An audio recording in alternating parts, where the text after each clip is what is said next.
वहां सलाहुद्दीन बकरास किले की मुहिम के लिए निकल पड़ते हैं और इधर जौहर एक नया शोशा छोड़ देता है। काहिरा में जौहर शहवार के पास आकर खुशखबरी सुनाने का जिक्र करता है। शहवार समझता है कि शायद जौहर चोरी किए गए सोने तक पहुंच गया है, मगर जौहर कहता है कि चोर तो गायब हो चुके हैं और उनका सुराग लगाना नामुमकिन है। शहवार के गुस्से पर वो जवाब देता है कि वो खोए हुए सोने को किसी और तरीके से पूरा कर सकते हैं। फिर वो तफसील से बताता है कि सलाहुद्दीन बकरास किले की मुहिम पर गए हैं ताकि अल-कुद्स के मुसलमानों से वादा किया गया सोना हासिल कर सकें। इधर सलाहुद्दीन की वालिदा अपने बेटे से मिलने के लिए महल पहुंचती हैं। वहां उन्हें यारूकी से पता चलता है कि सलाहुद्दीन को मिस्र ही में रुकना पड़ा है। वो बेटे से ना मिल सकने पर बेचैन तो होती हैं, मगर सलाहुद्दीन का खत उन्हें कुछ हद तक सुकून दे देता है। बादशाह के हुक्म पर जातिल्यून को आज़ाद करके महल लाया जाता है, जहां विलियम इससे मुलाकात करता है। वो इसे इसकी नई आज़ाद ज़िंदगी के कुछ नए उसूल और पाबंदियां अच्छे से समझा देता है। बाद में जब जातिल्यून को बादशाह अमालिक के सामने पेश किया जाता है तो वो उन्हें एक छड़ी तोहफे में देता है और उनके मुस्तकबिल और बादशाहत की कामयाबी की दुआ करता है। मगर बादशाह अमालिक ये वाज़े कर देता है कि अगर जातिल्यून ने दोबारा बदनामी फैलाने की कोशिश की तो वो उसे उन बच्चों के वालिदैन के हवाले कर देगा जिन्हें उन्होंने कत्ल किया था। सलाहुद्दीन के लिए तो दुश्मन बढ़ते ही चले जाते हैं। अब माइल्स की बीवी मैला काहिरा पहुंचती है और सलाहुद्दीन के करीब रहकर इन्हें ख़त्म करने का मंसूबा बनाती है। वो एक मुसलमान औरत का रूप धारती है और ख़ुद को खुशबू का कारोबार चलाने वाली हुमैरा खातून के तौर पर पेश करती है। दूसरी तरफ बालन खलील को एक सलीबी के वार से बचा लेता है और फिर उसे छुपाने लगता है। किले के बाहर सलाहुद्दीन और लतीफ़ उन दोनों की वापसी का इंतज़ार कर रहे होते हैं। वक्त गुजरने के साथ उनकी फिक्र बढ़ती जा रही होती है, क्योंकि ये तय हुआ था कि अगर बालन और खलील एक मुकर्ररा वक्त तक वापस ना आए तो सलाहुद्दीन चुपके से किले के अंदर दाखिल होकर उनकी मदद करेंगे। एक दरवाजे पर जहां कम सिपाही तैनात होते हैं, सलाहुद्दीन और लतीफ़ वहीं हमला करके उन्हें काबू में ले लेते हैं। सलाहुद्दीन ये देखकर हैरान रह जाते हैं कि लतीफ़ लड़ाई की बजाय एक दवा से ही सिपाही को आराम से बेहोश कर देता है।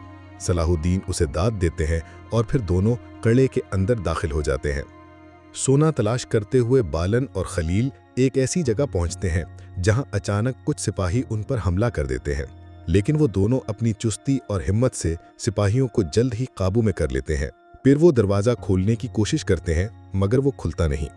सिपाहियों के पास भी इस दरवाजे की कोई चाबी मौजूद नहीं होती।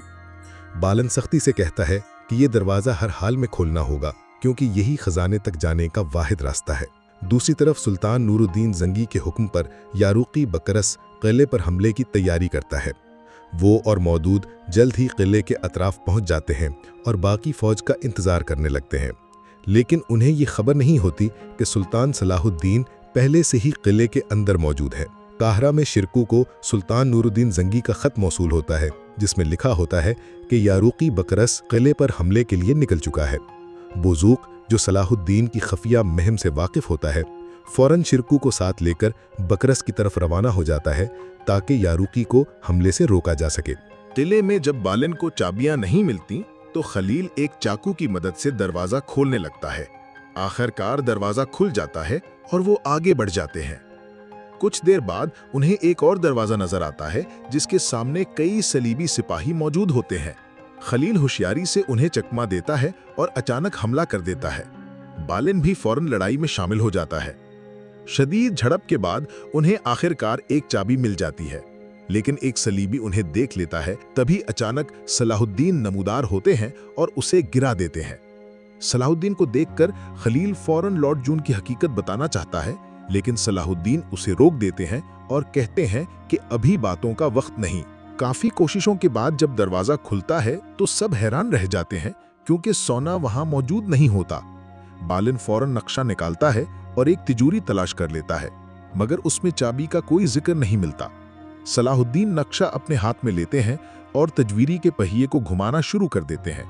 पहिया घूमते ही एक खफिया खाना खुलता है जिसमें चाबी छुपी होती है। बालन वो चाबी निकालता है, दरवाजा खोलता है और उनके सामने सोने के इंबार लगे होते हैं।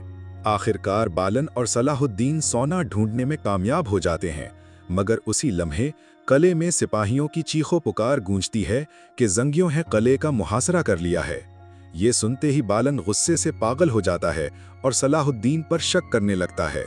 वो पछताता है कि उसे कभी सलाहुद्दीन पर एतमाद करना ही नहीं चाहिए था। सलाहुद्दीन उसे समझाने की कोशिश करते हैं, मगर बालन कुछ भी सुनने को तैयार नहीं होता। बाहर की अफरा तफरी बढ़ती जा रही होती है और मौके की नज़ाकत को समझते हुए सब वहां से निकलने का फैसला करते हैं।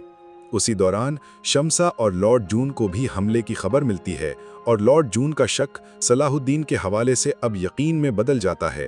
तभी खलील सलाहुद्दीन को एक और चौंका देने वाला इंकिशाफ करता है कि लॉर्ड जून दर हकीकत अमारा लीग का दामाद है और उसने उन सब से झूठ बोला था।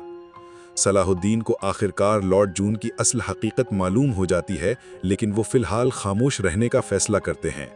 उधर लॉर्ड जून शमसा को अपने साथ चलने का हुक्म देते हैं, मगर अब शमसा भी उस पर भरोसा करने को तैयार नहीं। जैसे ही वो वहां से निकलती है, सलाहुद्दीन रास्ते में उसे ढूंढ लेते हैं। दोनों मिलकर किले से निकलने की तैयारी करते हैं। सलीबी सिपाहियों से लड़ते हुए सलाहुद्दीन बल आखिर किले से बाहर निकल जाते हैं, लेकिन निकलते वक्त एक जंगी दस्ता उन्हें देख लेता है और फौरन मौदूद और यारूकी को इत्तला दे देता है। ये सुनकर सब हैरान रह जाते हैं, मगर यारूकी पीछे हटने की बजाय बजिद होता है कि वो फतह का झंडा खुद सुल्तान के पास लेकर जाएगा। लेकिन मौदूद उसे रोकता है क्योंकि वो नहीं चाहता कि सलाहुद्दीन को कोई नुकसान पहुंचे। आखिरकार सलाहुद्दीन और उनके साथी किले से सोना लेकर फिरार होने में कामयाब हो जाते हैं। लॉर्ड जून ये समझता है कि वो बकरस किला से खामोशी से बगैर किसी इल्जाम के बच निकलेगा, लेकिन ये उसका महज वहम होता है। लॉर्ड गाय के जासूस उसे लॉर्ड जून की इत्तला देते हैं और वो फौरन बकरस किला के लिए रवाना हो जाता है ताकि देख सके कि लॉर्ड जून असल में किस मकसद पर है। रास्ते में जब उसे जंगियों के हमले का पता चलता है तो लॉर्ड जून पर उसका शक और भी गहरा हो जाता है।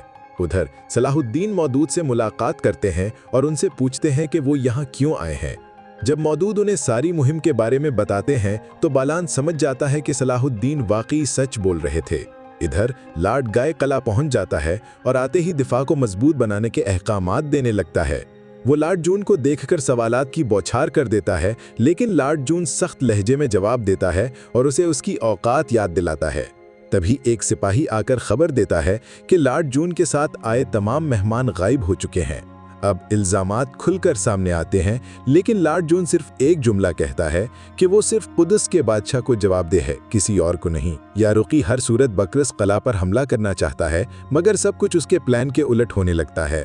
सबसे पहले वो सलाहुद्दीन पर इल्जाम लगाता है कि वो रियासत को बताए बगैर ईसाइयों से मिलकर साजिश कर रहे हैं और उन्हें इसका जवाब देना होगा। सलाहुद्दीन भी चुप नहीं रहते। वो दो टोक अल्फाज में कहते हैं कि वो खुद सुल्तान को समझाएंगे और वो उन्हें समझ भी जाएंगे।